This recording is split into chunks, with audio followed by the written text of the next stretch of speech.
అందరికీ నమస్కారం. కథ మనసుకి మరణం. రచయిత కె.వి. సుమలత గారు. ఇక కథలోకి వెళ్ళిపోదామా మరి?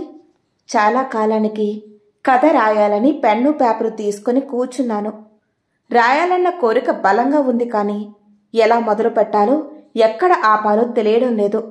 గుండె నిండిన వ్యధ తీరాలంటే పెన్ను కదలాలి.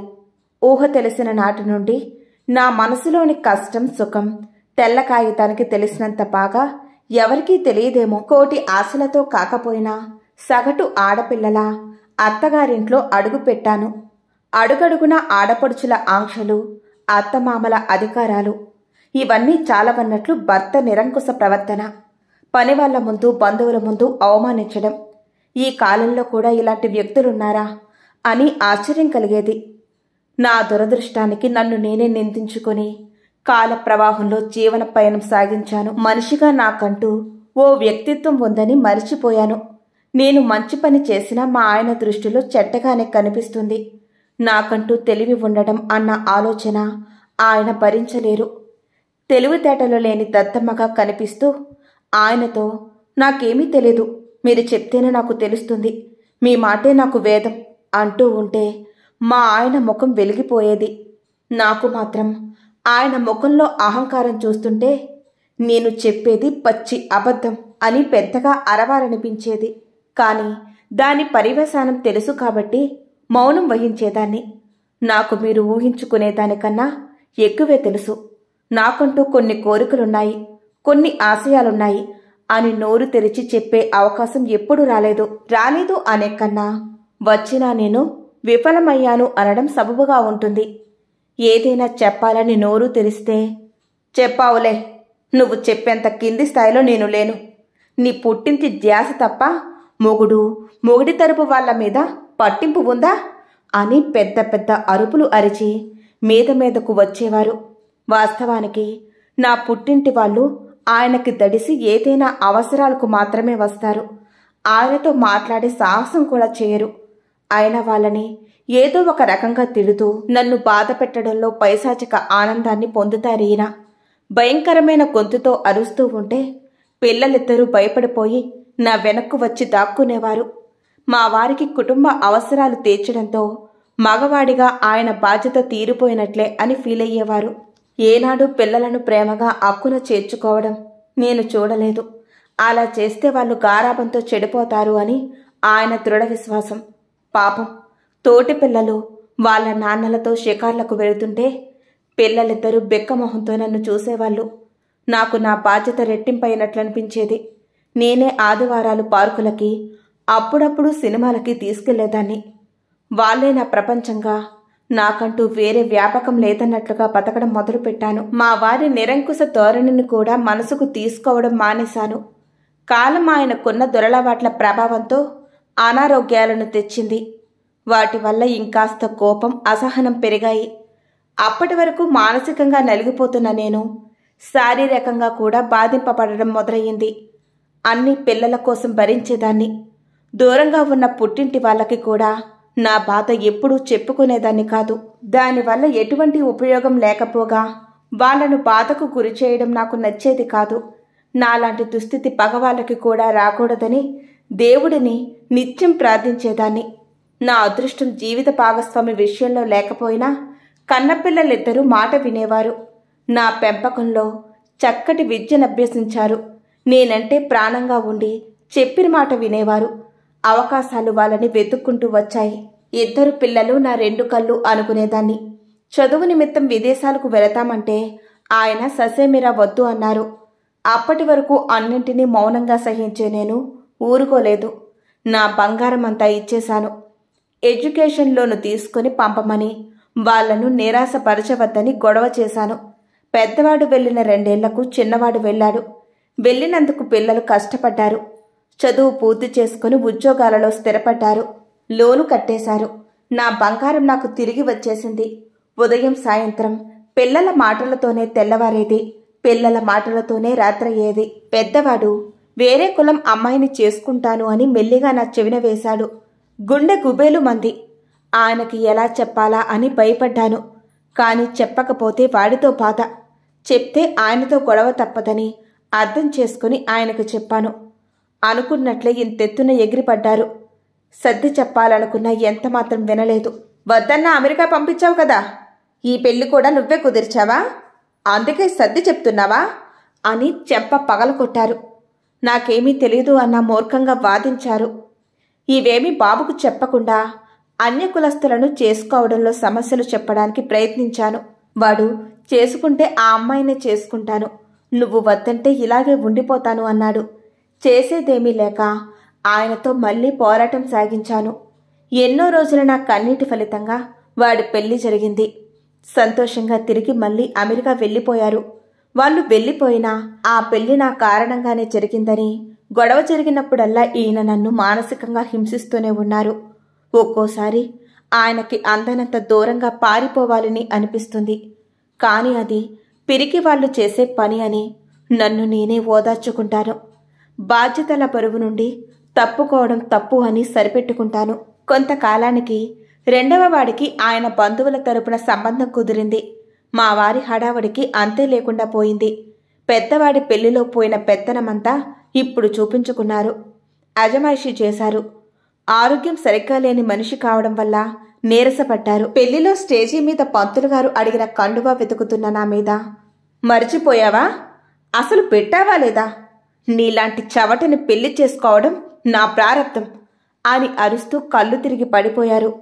అప్పటికే బ్యాగు అడుగు నుంచి తీసిన కండువా నా చేతిలో ఉంది.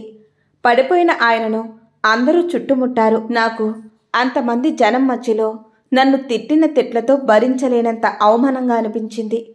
కాని ఆయన పడిపోవడంతో అవన్నీ పక్కన పెట్టి ఆయన్ని పట్టుకున్నాను. ఎవరో పంచదార నీళ్లు తెచ్చి నోట్లో పోయడం వల్ల కళ్ళు తెరిచారు. పెళ్లి ఆపకుండా తాళి కట్టించమని చెప్పి మేము ఆయనని హాస్పిటల్కి తీసుకువెళ్ళాం. డాక్టర్ 2 రోజులు ఉంచమన్నారు. అటు ఆయన బాధ్యత, ఇటు పెళ్లికి వచ్చిన బంధువుల బాధ్యత, పెళ్లి కూతురు తరపు మర్యాదలు చూసుకోవడం నాకు తలకు మించిన బరువైంది. శారీరకంగా మానసికంగా నలిగిపోయాను. పిల్లలిద్దరికీ వారి వారి అత్తగారి కుటుంబాలకు మర్యాద లోపం లేకుండా చూసుకోవడం మీద ఉన్న శ్రద్ధ అమ్మ అలసట మీదకు మల్లలేదు. కొత్త మురిపెంలో ఉన్నారు అని సరిపెట్టుకున్నాను. పిల్లలు కానీ పెళ్లికి వచ్చిన ఆడపడుచులు కానీ నా మీద అలా అరవటం తప్పు అని ఆయనతో చెప్పలేదు. నా మానసిక పరిస్థితి గురించిన అక్కర ఎవరికీ లేదని తెలిసింది. అంటే దాని అర్థం ఎప్పుడూ అరిచేలాగానే ఆయన అరిచారు, ఎప్పుడూ సర్దుకున్నట్లే అమ్మ సర్దుకుంది అని పిల్లలు పెద్దలు అనుకున్నారు. అది నన్ను చాలా కుంగతీసింది. ఎందుకో ఎప్పటిలా నార్మల్ అవ్వలేకపోయాను. పెళ్లి సెలవులు అయిపోయాయి. పిల్లలు వెళ్ళిపోయే రోజు వచ్చేసింది. మా ఇద్దరిని కూర్చోపెట్టి ముందుగా పెద్దవాడు, డాడ్, అమ్మా, మీరిద్దరూ ఇలా గొడవ పడుతుంటే మేమక్కడ స్థిమితంగా ఉండలేం. వర్క్ పైన కాన్సన్ట్రేషన్ చేయలేం. వర్క్ ప్రెజర్ ఎక్కువవుతుంది. కాబట్టి మీరిద్దరూ గొడవ పడుతుంటే మేము తీరిగ్గా కూర్చొని సర్ది చెప్పడం కూడా కష్టమే. అర్థం చేసుకోండి అన్నాడు. నాకు కరెంట్ షాక్ తగిలినట్లయింది. నోరు తెరిచి వాడినే చూస్తున్నాను. అంతలో చిన్నవాడు, నిజమే అమ్మా, మీరిద్దరూ మీకు నచ్చనిది ఉంటే మాట్లాడకుండా సైలెంట్ అవ్వండి. నచ్చితే మాట్లాడుకోండి, లేకపోతే మానేయండి. కొంతకాలం వేరువేరుగా ఉంటాము అంటే మేము ఏర్పాటు చేస్తాం అన్నాడు. నాకు నోటి వెంట మాట రాలేదు. కళ్ళల్లో నీళ్లు కూడా రాలేదు. నా పిల్లలేనా వీళ్ళు? వీళ్ల కోసమేనా నేను ఇంతకాలం అష్టకష్టాలు పడింది? నేను గొడవ పడతానా? నువ్వే ఎదురు తిరగకుండా ఆయనకి అరుపులు అలవాటు చేశావు అనేవాళ్ళు కదా. అవి మరిచిపోయారా? లేక డాడ్కి అనారోగ్యం ఉంది కాబట్టి అమ్మతో కలిపి చెప్తే సరిపోతుంది అనుకున్నారా? అలా గొడవ పడడం నాకు వచ్చి ఉంటే వాళ్ళ జీవితం ఇలా ఉండేది కాదు అని వాళ్ళు మర్చిపోకూడదు కదా. ఘటన జరిగినప్పుడు నా తరపున ఎవ్వరూ మాట్లాడలేదు అంటే ఆయన ఆరోగ్య సమస్య వల్ల అని సరిపెట్టుకున్నాను. తర్వాత ఆయనతో అమ్మని అలా అందరి ముందు అవమానించడం తప్పు అని చెప్పలేదు అంటే పెళ్లి సరదాలలో ఉన్నారు అని మనసుకి సర్ది చెప్పుకున్నాను. పిల్లలు ఫోన్ చేసినప్పుడు అప్పుడప్పుడు నా బాధలు చెప్పుకునేదాన్ని. అలాంటివి చెప్పి మమ్మల్ని విసిగించొద్దు అని నాకు పరోక్షంగా చెప్పినట్లుగా కూడా అనిపించింది. అంటే వీళ్ల కోసం ఎన్నాళ్ళు నేను నా మనసు చంపుకొని బతికిన బతుక్కి అర్థం లేదు అని స్పష్టమైంది. ఇక నాకు వాళ్ళు మాట్లాడిన మిగిలిన అప్పగింతలు వినాలనిపించలేదు. కుటుంబ బాధ్యతలు అంటే కనీస అవసరాలకు సంబంధించి ఆయనకు నచ్చినవి తీసుకొచ్చి మీకు లోటు లేకుండా చేశాను అని ఆయన నిర్వచనమిచ్చారు. కనీస అవసరాలకు సంబంధించి కావాలంటే పంపుతాం, ఏటీఎం కార్డు ఇస్తాం, వాడుకో, మంచి హాస్పిటల్కి వెళ్ళండి, నిశ్శబ్దంగా నీ కష్టాలు నువ్వు పడు అని నా పిల్లలు నిర్వచనమిచ్చారు. నాకంటూ విలువ ఎప్పుడూ లేదు, ఉండదు అని పూర్తిగా అర్థమైంది. పిల్లలతో ఎయిర్పోర్ట్ వరకు వెళ్ళినప్పుడు ఎప్పటిలా నాకు ఏడుపు రాలేదు. బహుశా అప్పటికే నేను మానసికంగా బతికిలేనేమో. ఎందుకో నా ఫీలింగ్స్ పేపర్తో పంచుకోవాలి అని ఈ కథ మొదలుపెట్టాను. అయ్యో, ఎందుకో నా చేతిలో పెన్ను జారిపోతోంది. ఏదో చీకటి కమ్ముకొస్తున్నట్లనిపిస్తోంది. రాయలేకపోతున్నా. ఇక నాకు ఈ బాధ నుండి విముక్తి వచ్చేస్తుందా? అంతేనా? ఏదో ఏడుపులా వినిపిస్తోంది. నా చేతి మీద ఏవో నీటి చుక్కలు పడుతున్నట్లు అనిపిస్తోంది. ఏమిటిది? నా కళ్ళు తెరవడానికి కష్టమనిపిస్తోంది. శాంతి, లేచావా? దేవుడు కరుణించాడు. స్వామి, నా తప్పులు సరిదిద్దుకునే అవకాశం ఇవ్వు అన్న మాటలు వినిపిస్తున్నాయి. ఆ గొంతు మా ఆయనది. ఇదేమిటి ఇలా మాట్లాడుతున్నారు అని బలవంతంగా కళ్ళు తెరిచాను. మా వారు నా పక్కన కూర్చుని ఉన్నారు. ఏడుస్తూ ఏదేదో మాట్లాడుతున్నారు. నాకు అది కొత్తగా వింతగా అనిపించింది. శాంతి, నన్ను క్షమిస్తావా? ఇదేమిటి మీరు నన్ను? మాటలు మింగేశాను. మంచినీళ్ల కోసం చాలాసేపు పిలిచాను, నువ్వు పలకలేదు. లేచి వచ్చేసరికి నువ్వు హాల్లో సోఫా మీద పడిపోయి ఉన్నావు. నిద్రపోతున్నావేమో అనుకుని తట్టి లేపా. స్పృహ లేదు. నీళ్లు చల్లినా చరణం లేదు. చాలా కంగారు పడ్డాను. ఈలోగా నువ్వు రాసుకున్న పేపర్స్ నీ పక్కన ఉండడంతో చదివా.